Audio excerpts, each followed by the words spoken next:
कहते हैं इस गांव की रातें सिर्फ अंधेरी नहीं होती, यहाँ सन्नाटा भी जैसे सांस लेता है और हवा में किसी अनजानी मौजूदगी की आहट महसूस होती है। कभी कभी आधी रात के बाद बिना हवा के भी पेड़ हिलते दिखाई देते हैं।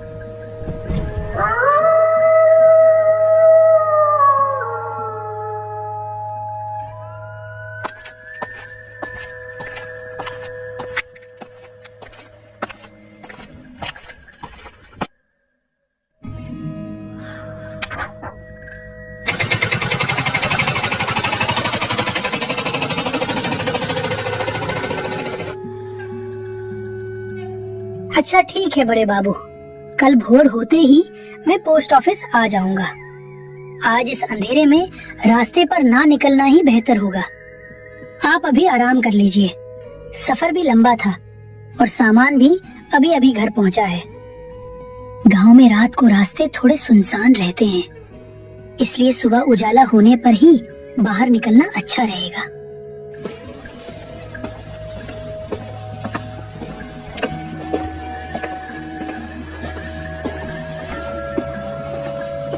मुरली एक पुराने डाकघर में नौकरी करता था। हाल ही में हुए ट्रांसफर की वजह से आज वह अपनी पत्नी सविता के साथ कालीधार नाम के इस अनजान गांव में आया था। जब वे गांव पहुंचे तब रात पूरी तरह उतर चुकी थी। चारों तरफ घना अंधेरा फैला हुआ था, आसमान धुंधला था और हल्का हल्का कोहरा पूरे इलाके में तैर रहा था। अब बताओ तो रात में खाएंगे क्या? तुम चावल तो लाए ही नहीं। हर काम इतनी जल्दी जल्दी में करते हो। एक बार सामान समेटते समय ठीक से देख तो सकते थे। अब बोलो हम क्या करें? घर में और भी कुछ खास नहीं बचा है। इतनी रात को मैं क्या बनाऊं? अरे गलती हो गई मुझसे, इतना सामान था, शायद उसी में ध्यान नहीं गया। तुम गुस्सा मत हो, मैं अभी जाकर देखता हूँ, शायद कहीं कोई दुकान खुली मिल जाए। रात काफी हो चुकी है, बाहर कोहरा भी है। मुझे ठीक नहीं लग रहा तुम अभी बाहर जाओ। सुबह तक काम चला लेते हैं तो क्या हो जाएगा? नहीं, तुम चिंता मत करो, मैं जल्दी ही वापस आ जाऊंगा। ज्यादा दूर नहीं जाऊंगा, बस आसपास ही देखता हूँ। अगर दुकान मिल गई तो ठीक, नहीं तो तुरंत लौट आऊंगा। ठीक है, लेकिन जल्दी वापस आना और रास्ते में ध्यान से जाना। गांव नया है, हमें अभी कुछ पता भी नहीं है। हाँ, तुम दरवाजा अच्छे से बंद कर लेना, मैं ज्यादा देर नहीं लगाऊंगा। कुछ मिल गया तो लेकर आता हूँ, नहीं तो खाली हाथ ही वापस आ जाऊंगा। पत्नी को घर पर छोड़ने के बाद मुरली धीरे धीरे कोहरे से ढकी गांव की सुनसान सड़क पर आगे बढ़ने लगा। चारों तरफ फैले धुंध के कारण रास्ता साफ दिखाई नहीं दे रहा था। दूर कहीं रेलवे लाइन की तरफ से कभी कभी ट्रेन की सीटी की आवाज गूंज उठती, जो सन्नाटे को और गहरा कर देती थी। चलते हुए मुरली के मन में कई तरह के ख्याल आने लगे और वह इस अनजान गांव के अजीब माहौल को महसूस करते हुए आगे बढ़ता चला गया। ठंडी हवा के झोंके कभी कभी कोहरे को चीरते हुए गुजरते और माहौल को और भी ज्यादा डरावना बना देते थे। ऐसा लग रहा था जैसे रात होते ही यहाँ जिंदगी रुक जाती हो। चलते चलते हुआ अपने मन में सोच रहा था, लगता है इस तरफ दुकान मिलना मुश्किल है। पूरा रास्ता सुनसान पड़ा है, शायद मुझे थोड़ा और आगे जाकर देखना चाहिए। क्या पता आगे कहीं कोई छोटी दुकान खुली मिल जाए। घर में चावल भी नहीं है, खाली हाथ वापस जाऊंगा तो सविता परेशान हो जाएगी। मैं भी ना, नया गांव है और मुझे पहले ही जरूरी चीजें देख लेनी चाहिए थी। अब रात में ऐसे घूमना पड़ रहा है। चलो थोड़ा और आगे चलकर देखता हूँ, शायद किस्मत से कहीं कोई दुकान खुली मिल जाए। अगर नहीं मिली तो वापस जाना ही पड़ेगा, लेकिन एक बार और कोशिश कर लेता हूँ। अचानक सड़क के ठीक दाएं ओर लालटेन की पीली रोशनी चमचमा रही थी। वहीं पुरानी गुमटी वाली दुकान थी। मुरली रुक गया। अरे ये क्या, यहाँ एक छोटी सी गुमटी दुकान है। मैंने आते समय रास्ते में यही दुकान तो देखी थी, या शायद मैं गलत याद कर रहा हूँ। इस गांव में तो मैं नया हूँ, लेकिन ये जगह कुछ जानी पहचानी सी लग रही है। चलकर पास से देखता हूँ, अगर दुकान खुली हुई मिल गई तो अच्छा है। इतनी रात में अगर यहीं कुछ मिल जाए तो बड़ी राहत हो जाएगी। अच्छा हुआ मैं थोड़ा और आगे आ गया। नहीं तो ये दुकान शायद दिखती ही नहीं। तभी उसकी नजर दुकान के अंदर खड़ी एक औरत पर पड़ी। वह देखने में गांव की साधारण औरत जैसी लग रही थी, लेकिन उसके चेहरे पर एक अजीब सी मीठी मुस्कान फैली हुई थी जो माहौल से मेल नहीं खा रही थी। उसकी आंखें जैसे सीधे मुरली को ही देख रही थीं। पोस्टमास्टर को देखते ही उसने धीमी, मीठी लेकिन अजीब सी आवाज में उससे बात करनी शुरू की। ए बाबू, आइए आइए ना, मेरी दुकान में आइए। इतनी रात में बाहर क्यों भटक रहे हैं? जो चाहिए आराम से मिल जाएगा यहाँ। घबराइए मत, अंदर आइए। अभी दुकान बंद नहीं की है मैंने।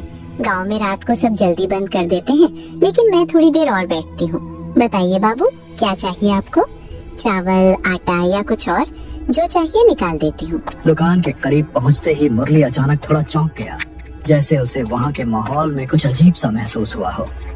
फिर भी हिम्मत करके वह धीरे धीरे आगे बढ़ा और जैसे ही दुकान की देहरी पर पहुंचा, उसकी नजर दुकान के बीचों बीच सामने रखे एक पुराने घड़े पर जा टिकी।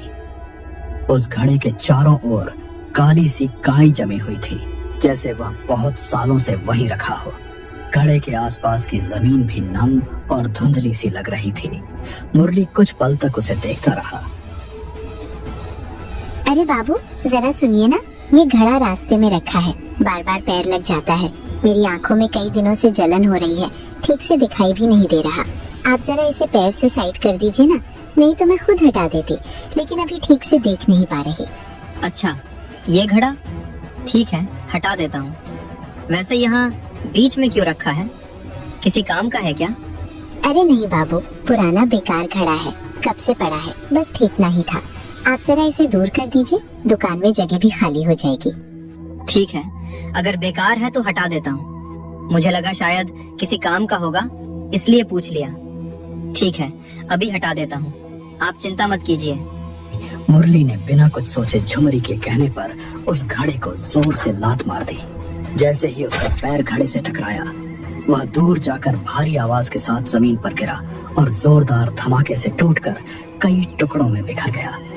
घड़ा टूटते ही उसके अंदर से राख जैसी धूल, छोटी छोटी हड्डियों के टुकड़े और सूखे हुए मुरझाए फूल बाहर फैल गए, जैसे वे बहुत सालों से उसके अंदर बंद पड़े हों।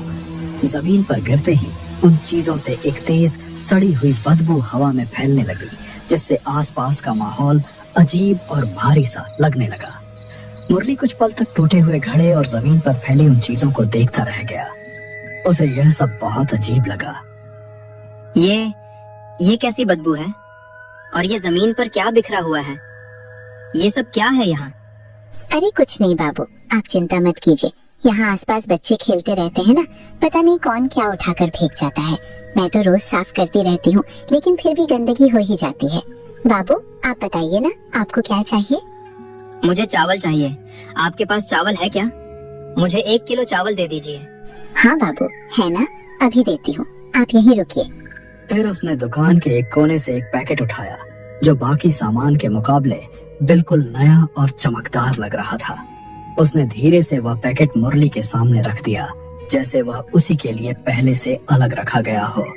उस पैकेट पर धूल का एक भी कण नहीं था, जो इस पुरानी और जर्जर दुकान में थोड़ा अलग सा लग रहा था। मुरली ने बस सामान्य नजर से उस पैकेट को देखा। उसे यह समझ नहीं आया कि इतनी पुरानी दुकान में इतना नया पैकेट कैसे रखा हुआ है। दुकान के अंदर अजीब सी खामोशी बनी हुई थी। अरे बाबू, आपके लिए सबसे बढ़िया चावल दूंगी। लीजिए बाबू, ये चावल रख लीजिए, पैसे नहीं लगेंगे। आपका आना ही मेरे लिए काफी है। अरे पैसे क्यों नहीं लगेंगे? नहीं, मैं तो पैसे जरूर दूंगा। मैं सामान लेकर बिना पैसे दिए नहीं जा सकता। अरे बाबू, रहने दीजिए ना, आपसे पैसे लेकर क्या करूंगी। आप बस जब भी जरूरत हो मेरी दुकान पर आ जाइए। आपका आना ही काफी है। जो भी चाहिए हो आप शाम के बाद आकर ले जाइएगा। आप पैसे ले लीजिए। नहीं, ये ठीक नहीं है। सामान का पैसा तो देना ही चाहिए। फिर भी कुछ पल चुप रहने के बाद झुमरी ने फिर से धीमी और बेहद मीठी आवाज में बात करना शुरू किया। उसकी आवाज में ऐसी नरमी थी जो सुनने में तो बिल्कुल साधारण लगती थी, लेकिन जैसे किसी आने वाले खतरे को बड़ी चालाकी से छुपा रही हो। वैसे मेरा नाम झुमरी है, प्यार से मुझे लोग झुमरी दीदी कहते हैं। ठीक है, अभी मैं चलता हूँ, फिर कभी जरूरत पड़ी तो आ जाऊंगा। दुकान से बाहर निकलकर जाते समय जैसे ही मुरली ने एक बार पीछे मुड़कर देखा, उसके पूरे शरीर में अचानक सिहरन सी दौड़ गई। लालटेन की हल्की पीली रोशनी में उसे उस औरत की परछाई अस्वाभाविक रूप से बहुत ज्यादा लंबी दिखाई दे रही थी, जैसे वह जमीन पर दूर तक फैली जा रही हो। मुरली ने उस तरफ ज्यादा ध्यान नहीं दिया और जल्दी से चावल का थैला उठाकर वहां से घर की तरफ चल पड़ा। रास्ते भर वह चुपचाप चलता रहा। मुरली को यह पता नहीं था कि अनजाने में कितने बड़े खतरों से बचकर वह घर वापस जा रहा था। रात जैसे तैसे गुजर गई।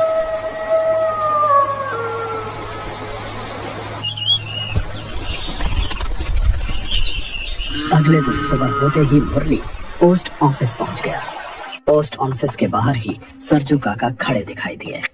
उन्होंने मुरली को देखते ही उसे पास बुलाया और जैसे उन्हें उससे कोई जरूरी बात करनी हो, उनके चेहरे पर हल्की गंभीरता थी, जैसे वह कुछ ऐसा बताने वाले हों जो आम बात नहीं थी। उन्होंने धीमी आवाज में उससे कहा, बड़े बाबू, आज मैं शायद थोड़ा जल्दी घर चला जाऊं। इतनी जल्दी क्यों सरजू? क्या हुआ? सब ठीक तो है? तुम अचानक ऐसा क्यों बोल रहे हो? बड़े बाबू, कल रात गांव में एक बहुत बड़ी घटना हो गई। लोग कह रहे हैं कि कई सालों से दबा हुआ पुराना साया फिर से लौट आया है। इसी वजह से गांव में डर का माहौल है। इसलिए सोच रहा था कि अंधेरा होने से पहले घर पहुंच जाऊं। लेकिन ऐसा क्या हुआ कल रात? तुम ठीक से बता क्यों नहीं रहे हो? आखिर मामला क्या है? बड़े बाबू, ऐसी बातें मुंह से निकालना ठीक नहीं माना जाता, अपशकुन माना जाता है। बस आप इतना समझ लीजिए कि हालात ठीक नहीं लग रहे। अगर हो सके तो आप भी आज थोड़ा जल्दी घर चले जाइए, इसी में आपकी भलाई है। ठीक है, अगर बात इतनी गंभीर है तो मैं ध्यान रखूंगा। तुम भी संभल कर रहना, और अगर कुछ और पता चले तो मुझे जरूर बताना। मुरली पूरे दिन किसी गहरी सोच में डूबा रहा। उसे ठीक से समझ नहीं आ रहा था कि उसके आसपास क्या चल रहा है। इसीलिए वह चुपचाप पोस्ट ऑफिस में अपना काम करता रहा और साथ ही लोगों की बातों को ध्यान से सुनकर समझने की कोशिश करता रहा। देखते ही देखते दिन बीत गया और शाम हो गई। शाम ढलते ही मुरली घर की तरफ लौट गया।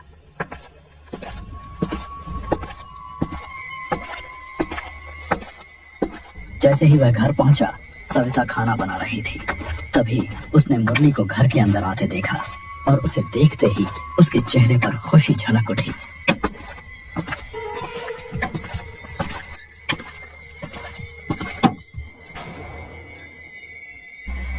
अरे, आज आप जल्दी घर आ गए। अच्छा ही हुआ, मैं सोच ही रही थी कि कब तक इंतजार करूं। घर में तेल भी लगभग खत्म होने वाला है। आज नहीं तो कल, लेकिन शाम के समय उस दुकान से तेल लाना ही पड़ेगा। अच्छा हुआ आप जल्दी आ गए, कम से कम आराम तो कर लेंगे। मैं कब से आपका इंतजार कर रही थी। उसी समय घर के बाहर से किसी अनजान आदमी की आवाज आई, जैसे कोई मुरली को बाहर से बुला रहा हो। पोस्ट मास्टर बाबू है क्या? घर पर हैं क्या? मैं गांव से आया हूँ, सोचा उनसे मिल लूं। नया नया आए हैं ना, तो जान पहचान भी हो जाएगी। अगर घर पर हो तो जरा बता दीजिएगा, मैं बाहर ही खड़ा हूँ। आवाज सुनकर मुरली और सविता दोनों घर के बाहर गए।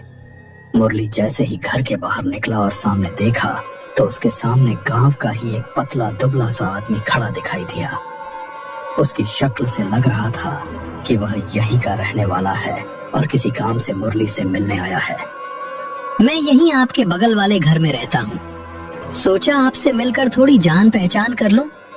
आखिर गांव के इकलौते पोस्ट मास्टर आप ही हैं, तो हम लोगों का एक दूसरे को पहचानना भी जरूरी है ना।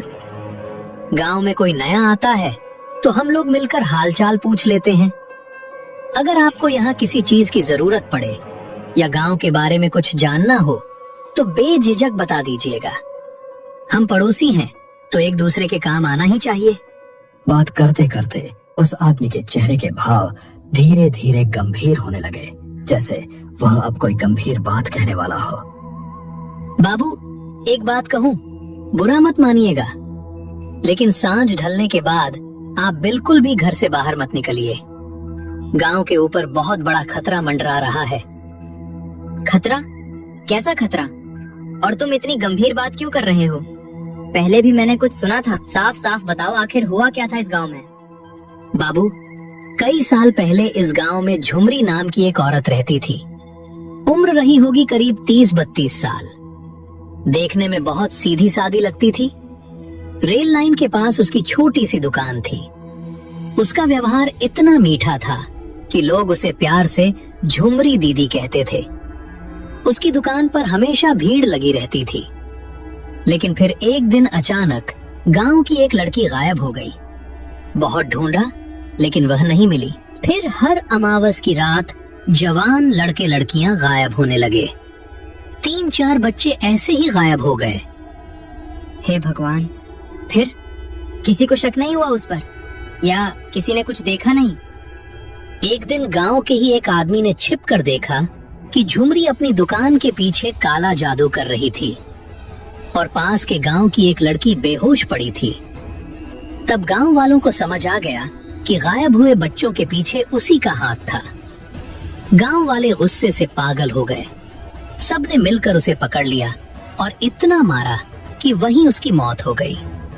फिर गांव के बुजुर्ग सन्यासी के कहने पर उसी दुकान के पास उसका अंतिम संस्कार किया गया और उसकी आत्मा को बांधने के लिए दुकान के सामने एक मिट्टी की हांडी रखी गई। तो फिर अब डर किस बात का है? अगर वो मर चुकी थी तो? डर इसी बात का है बाबू। करीब 20 साल बाद किसी नासमझ ने वो हांडी तोड़ दी और झुमरी की आत्मा आजाद हो गई। कल रात गांव के एक आदमी को उसने साइकिल समेत उठाकर जंगल में फेंक दिया और उसे जिंदा छोड़कर कहा, जाकर गांव वालों को बता दे, मैं वापस आ गई हूँ, अब पूरे गांव को खत्म करूंगी। इसलिए कह रहा हूँ बाबू, शाम के बाद घर से बाहर मत निकलिए। उस आदमी की आखिरी बातें मुरली ठीक से सुन भी नहीं पाया, लेकिन अब उसके सामने सच धीरे धीरे साफ होने लगा था। उसे एहसास हो गया था कि वह एक बड़े धोखे का शिकार हो चुका है। झुमरी ने अपने मीठे व्यवहार और बातों से उसे भरोसे में लेकर उससे वही करवाया जो वह चाहती थी और उसी की वजह से वह बंधन से आजाद हो गई थी।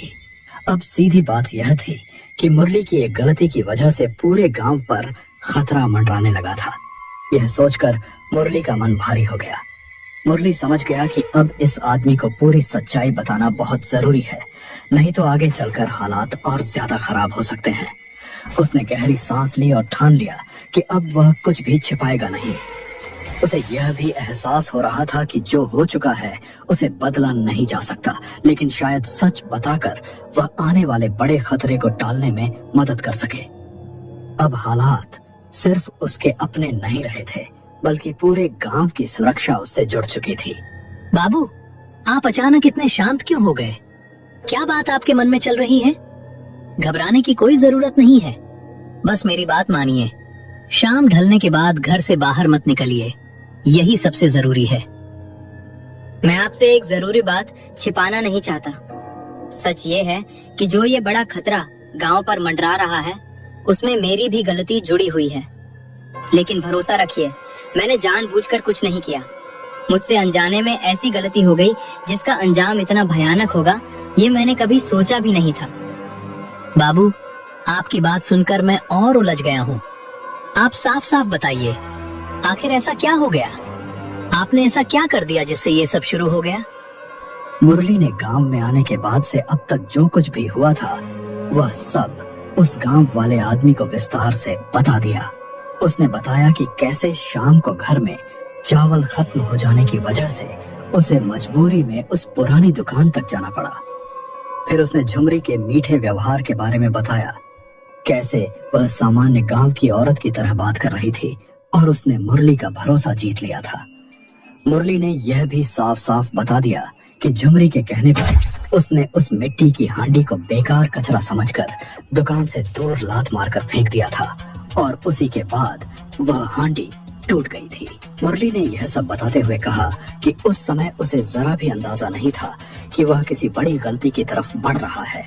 उसे लगा था कि वह बस एक बेकार पुरानी चीज हटा रहा है, लेकिन अब उसे समझ आ चुका था कि उस हांडी का कुछ और ही मतलब था। यह सब बताते हुए मुरली का चेहरा उतर गया और उसकी आवाज में पछतावा साफ महसूस हो रहा था।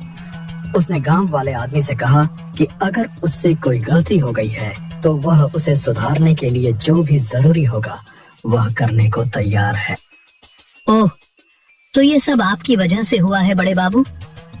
आपकी इस बड़ी गलती की वजह से आज पूरा गांव खतरे में आ गया है। शायद आपको अभी भी अंदाजा नहीं है कि आपसे कितनी बड़ी भूल हो गई है। ये कोई छोटी बात नहीं है। इसके नतीजे पूरे गांव को भुगतने पड़ सकते हैं। मुझे अपनी गलती का एहसास है। आप बस मुझे इतना बता दीजिए कि अब मुझे क्या करना होगा। अपनी इस गलती का प्रायश्चित करने के लिए मैं जो भी जरूरी होगा वो करने के लिए तैयार हूँ। चाहे मुझे कितनी भी मुश्किल का सामना क्यों न करना पड़े, मैं पीछे नहीं हटूंगा। मुरली और गांव के बाकी लोग आपस में बात करके गांव के पूर्व दिशा में रहने वाले सन्यासी बाबा के घर की तरफ निकल पड़े। कुछ ही देर में वे सब उनके घर पहुंच गए। उस समय सन्यासी बाबा अपने घर के आंगन में बैठे हुए संध्या पूजा की तैयारी कर रहे थे। गांव के लोग चुपचाप उनके सामने खड़े हो गए और गांव में जो कुछ हुआ था वह सारी बात उन्हें विस्तार से बता दी। गांव वालों की पूरी बात ध्यान से सुनने के बाद सन्यासी बाबा कुछ देर तक शांत बैठे रहे, जैसे वह सारी बातों को मन ही मन समझ रहे हों। फिर उन्होंने धीरे से सबकी तरफ देखा और गंभीर आवाज में उन्होंने कहा कि जो कुछ हुआ है वह साधारण बात नहीं है और अब सबको बहुत सावधानी से आगे बढ़ना होगा। उन्होंने यह भी कहा कि अब जो भी करना होगा सोच समझकर और मिलकर करना होगा, तभी गांव को आने वाले खतरे से बचाया जा सकता। देखो पोस्ट मास्टर, उसे रोकने का एक रास्ता मेरे पास है और वो काम सिर्फ तुम ही कर सकते हो। बाबा, ये आप क्या कह रहे हैं? मुझसे क्या करना होगा? सच बताऊं तो डर के मारे मेरे हाथ पैर कांप रहे हैं। डरना स्वाभाविक है, लेकिन अब हिम्मत रखनी होगी। हाँ, ये काम सिर्फ तुम ही कर सकते हो। कल अमावस्या की रात है और ऐसे कामों के लिए वही सबसे सही समय होता है। अगर मेरी वजह से ये सब हुआ है तो इसे ठीक करना भी मेरी जिम्मेदारी है। आप बस मुझे बताइए मुझे क्या करना होगा, मैं तैयार हूँ। ज्यादा देर नहीं करनी होगी। अगर हम देर करेंगे तो वो रात में अपनी दुकान से निकलकर तांडव मचाने लग सकती है। जैसे ही अंधेरा गिरे तुम मेरे साथ उसकी दुकान तक चलोगे। ठीक है बाबा, मैं आपके साथ चलूंगा। वहाँ जाकर मुझे क्या करना होगा? वहाँ पहुँचकर मैं तुम्हें जो कहूँगा तुम्हें वही करना होगा। डरना मत और मेरा भरोसा मत तोड़ना। मैं पूरी कोशिश करूंगा बाबा। अब जो होगा मैं उसका सामना करूंगा। बाकी गांव वाले भी आसपास रहेंगे, लेकिन सब मेरे इशारे का इंतजार करेंगे। अब देर मत करो, अपने घर जाओ और याद रखना, आज रात कोई भी अपने घर से बाहर नहीं निकलेगा। बूढ़े सन्यासी की बात मानकर सभी गांव वाले धीरे धीरे अपने अपने घर लौट गए। लेकिन उसी रात गांव में एक और बड़ी अनहोनी हो गई। गांव के आखिरी छोर पर हफ्ते का इकलौता बाजार लगा हुआ था। रात करीब 9 बजे दुकानदार अपना अपना सामान समेटकर घर लौटने की तैयारी कर रहे थे। तभी अचानक तेज आंधी चलने लगी। हवा इतनी तेज हो गई कि कई दुकानों के टेंट और छप्पर उड़कर दूर जा गिरे और इस अफरा तफरी में कई लोग घायल भी हो गए। कुछ ही पलों में बाजार का पूरा माहौल बदल गया। लोग अपने सामान को बचाने की कोशिश करने लगे, लेकिन तेज हवा के सामने कोई कुछ नहीं कर पा रहा था। चारों तरफ धूल, टूटे सामान और लोगों की घबराई हुई आवाजें गूंजने लगी। कई लोग जमीन पर गिर पड़े और कुछ लोग अपने परिवार वालों को ढूंढने लगे। उसी तेज हवा के बीच अचानक एक तीखी और डरावनी हंसी गूंज उठी, जो सुनते ही लोगों के रोंगटे खड़े हो गए। वह हंसी जैसे हवा के साथ पूरे इलाके में फैल रही थी। उस हंसी के साथ जैसे कोई भयानक ऐलान भी हवा में गूंज उठा, जिसे सुनकर वहां मौजूद लोगों के चेहरों का रंग उड़ गया। देखो, रात ढलते ही कैसा सन्नाटा छा गया और मैं लौट आई। अरे रे रे, ये क्या हुआ? डर क्यों रहे हो तुम सब? घबराओ मत, तुम्हारी झुमरी दीदी वापस आ गई है। ये तो बस शुरुआत है, अभी तो बहुत कुछ देखना बाकी है। पूरा गांव तैयार रहे उस भयानक मंजर के लिए जो अब आने वाला है। आज कोई नहीं बचेगा मेरी नजरों से। भागो, छुपो, जहाँ छुप सकते हो छुप जाओ, लेकिन याद रखना मैं सबको ढूंढ लूंगी। अब ये गांव मेरा है और अब यहाँ सिर्फ मेरा राज चलेगा।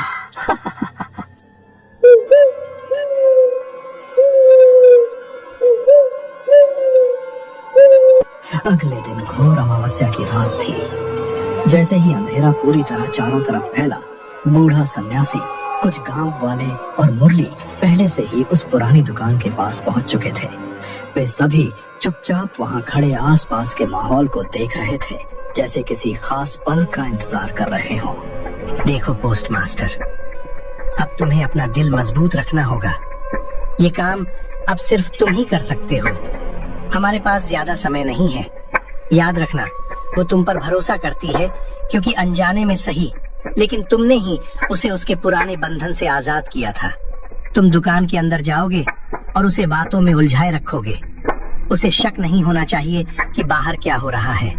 जब तक तुम उसे रोके रखोगे, तब तक मैं दुकान के चारों तरफ सुरक्षा का बंधन तैयार कर दूंगा ताकि वो वहाँ से बाहर ना निकल सके। जैसे ही मैं दुकान के पास आकर तुम्हें इशारा करूंगा, तुम बिना देर किए तुरंत दुकान से बाहर निकल आना। उसके बाद मेरा असली काम शुरू होगा। उस समय पीछे मुड़कर मत देखना और जो भी हो डरना मत। बस वही करना जो मैं कहूँगा। सन्यासी की बात मानकर मुरली धीरे धीरे दुकान के अंदर चला गया। मुरली को देखते ही झुमरी के चेहरे पर खुशी साफ दिखाई देने लगी। वह पहले की तरह ही मीठे और सामान्य व्यवहार में उससे बात करने लगी और उसे अंदर बैठने के लिए कहने लगी। उसकी आवाज पहले की तरह ही शांत और नरम थी, जैसे कुछ भी बदला न हो। मुरली चुपचाप अंदर खड़ा रहा और आसपास नजर दौड़ाने लगा। दुकान के अंदर वही पुराना सामान रखा हुआ था और लालटेन की हल्की रोशनी पूरे कमरे में फैल रही थी। पोस्ट मास्टर बाबू, आइए आइए बैठिए। मैं तो अभी आपको ही याद कर रही थी। उस रात के बाद आप मेरी दुकान पर आए ही नहीं। मैं तो सोच रही थी आप भूल गई मुझे। नहीं झुमरी दीदी, ऐसी बात नहीं है। आज मुझे कुछ लेना नहीं है, बस आपसे मन की बात करने चला आया। सोचा थोड़ा बैठकर आपसे सुख दुख की बातें कर लूं। झुमरी बार बार मुस्कुराकर मुरली से बात करने की कोशिश कर रही थी, जैसे वह उसे बिल्कुल सहज महसूस कराना चाहती हो। अरे ये तो बहुत अच्छा किया आपने। मन परेशान हो तो यहाँ चले आया कीजिए। शाम के बाद तो मैं यहीं रहती हूँ, आप बेझिझक आ सकते हैं। ठीक है दीदी, अच्छा लगता है आपसे बात करके। सोचा आज थोड़ा बैठकर दिल हल्का कर लूं। मुरली जानबूझकर झुमरी को बातों में उलझाए रखता है ताकि उसका ध्यान इधर उधर न जाए। उसी दौरान बाहर खड़े सन्यासी चुपचाप दुकान के चारों तरफ अपना बंधन पूरा कर देते हैं। बंधन पूरा करने के बाद सन्यासी अचानक सामने आ जाते हैं। सन्यासी की आवाज सुनते ही दुकान का माहौल एक पल के लिए जैसे थम सा जाता है। मुरली तुरंत उनकी तरफ देखने लगता है, जबकि झुमरी के चेहरे के भाव धीरे धीरे बदलने लगते हैं। उसी पल ऐसा लगता है जैसे दुकान के अंदर की हवा अचानक भारी और ठंडी हो गई हो। सन्यासी तेज आवाज में मुरली को पुकारते हुए कहते हैं, पोस्ट मास्टर, घेरा पूरा हो चुका है। अब एक पल की भी देर मत करो। तुरंत दुकान से बाहर निकल आओ। जल्दी करो, समय बहुत कम है। बाहर आकर मेरे पास खड़े हो जाओ। अब आगे का काम मैं संभालूंगा। सन्यासी की तेज आवाज सुनते ही मुरली एक झटके में दुकान से बाहर आ गया और तेजी से जाकर सन्यासी के पास आकर खड़ा हो गया। उसी समय सन्यासी लगातार मंत्र पढ़ते हुए अपने साथ लाया हुआ गंगा जल दुकान की तरफ छिड़कने लगे। गंगा जल की बूंदें जैसे ही दुकान और दरवाजे पर गिरी, वहां का माहौल अचानक बदलता हुआ सा महसूस होने लगा। सन्यासी बिना रुके मंत्र पढ़ते रहे और पूरे दरवाजे और आसपास की जमीन पर गंगा जल छिड़कते रहे। आसपास खड़े गांव वाले चुपचाप यह सब देख रहे थे। उस समय हवा भी जैसे धीमी हो गई थी और चारों तरफ अजीब सा सन्नाटा फैल गया था, जैसे कुछ होने वाला हो। कुछ ही पलों में दुकान के अंदर से हल्की सी आवाजें आने लगी, जिससे वहां मौजूद सभी लोग और ज्यादा सतर्क हो गए। झुमरी, क्या तुमने सच में ये सोचा था कि मैं तुम्हें रोक नहीं पाऊंगा? जब तक मैं जिंदा हूँ, इस गांव का कोई भी अनिष्ट तुम नहीं कर पाओगी। इस बार मैं ऐसा बंधन करूंगा कि तुम चाहकर भी यहाँ से बाहर नहीं निकल पाओगी। तुम्हारी शक्ति यहीं थम जाएगी और इस बार तुम्हें कोई भी इस जगह से आजाद नहीं करा पाएगा, चाहे वो कितनी भी बड़ी शक्ति क्यों ना हो। उसकी आंखें भड़क उठी और उसका चेहरा गुस्से से तमतमाने लगा। वह तेज गुस्से में फुफकारती हुई जोर से चिल्लाई और उसकी आवाज पहले से बिल्कुल अलग और डरावनी लग रही थी। सन्यासी, तुमने मेरे साथ धोखा किया है। अगर मैं यहाँ से आजाद हो गई तो सबसे पहले तुम्हें ही खत्म करूंगी। तुमने सोचा तुम मुझे हमेशा के लिए रोक लोगे? मैं वापस आऊंगी और तुमसे इसका हिसाब जरूर लूंगी। और तू पोस्ट मास्टर, तुमने भी मेरा भरोसा तोड़ा। मैंने तुम्हारा कभी बुरा नहीं किया, फिर भी तुम इन लोगों के साथ मिल गए। मेरे मीठे व्यवहार का यही बदला दिया तुमने। याद रखना, सन्यासी के बाद तुम्हारी बारी होगी। चाहे तुम कहीं भी छुप जाओ, मैं तुम्हें ढूंढ निकालूंगी और तुम्हें बहुत दर्दनाक मौत दूंगी। सन्यासी इशारे से 4-5 और गांव वालों को बुलाता है। सबको मंत्र सीखकर साथ में जप करवाता है। अचानक झुमरी का शरीर और उसके दुकान में एक भयानक आग भड़क उठती है। उसकी चीखें हैं धीरे धीरे हवा में घुल जाती है। झुमरी बहुत ही दर्दनाक और फटी हुई आवाज में चीखने लगती है। उसकी आवाज दूर तक गूंजती है, जिसे सुनकर वहां खड़े गांव वालों के रोंगटे खड़े हो जाते हैं। कुछ ही देर में आग और तेज होकर सब कुछ अपनी लपटों में समेट लेती है। जब आग शांत होती है तो वहाँ कुछ भी नहीं बचता, मानो वहाँ कभी कोई दुकान थी ही नहीं। सन्यासी धीरे धीरे आगे बढ़ते हैं और बची हुई राख, हड्डियों के टुकड़े और सूखे फूलों को इकट्ठा करते हैं। फिर वह एक नई मिट्टी की हांडी लाते हैं और उन सभी चीजों को उसमें रख देते हैं। उसके बाद वह हांडी को जमीन में दबाकर ऊपर से मिट्टी डाल देते हैं। इसके बाद सन्यासी वहाँ एक बरगद का छोटा सा पौधा लगा देते हैं। अब इसकी आत्मा फिर से बंधन में आ चुकी है। यहाँ जो बरगद का पौधा लगाया गया है, यही इसका पहरा बनेगा। जब ये बरगद बड़ा और मजबूत पेड़ बन जाएगा, तब कोई इसे काटने की हिम्मत नहीं करेगा। जब तक ये बरगद यहाँ खड़ा रहेगा, तब तक झुमरी की आत्मा भी इस जगह से बाहर नहीं निकल पाएगी। इसलिए इस पेड़ की रक्षा करना, यही पूरे गांव की सुरक्षा है। उसी रात जब सब कुछ शांत हो गया तो सभी गांव वाले थोड़ा निश्चिंत होकर अपने अपने घर लौट गए। हर किसी के मन में डर तो था, लेकिन साथ ही यह भरोसा भी था कि अब खतरा टल चुका है। कुछ दिनों बाद गांव वालों ने मिलकर उस जगह के चारों तरफ एक मजबूत दीवार खड़ी कर दी, ताकि जब तक बरगद का पौधा बड़ा और मजबूत न हो जाए तब तक कोई वहां ना जा सके। गांव के बुजुर्गों ने सबको सख्त हिदायत दी कि उस जगह के पास कोई न जाए। धीरे धीरे समय बीतने लगा और बरगद का पौधा भी थोड़ा थोड़ा बढ़ने लगा। गांव वाले समय समय पर दूर से उस जगह को देखते रहते थे, लेकिन कोई भी दीवार के अंदर जाने की हिम्मत नहीं करता था। उस घटना की याद गांव वालों के मन में हमेशा बनी रही और लोग उस जगह को डर की नजरों से देखने लगे।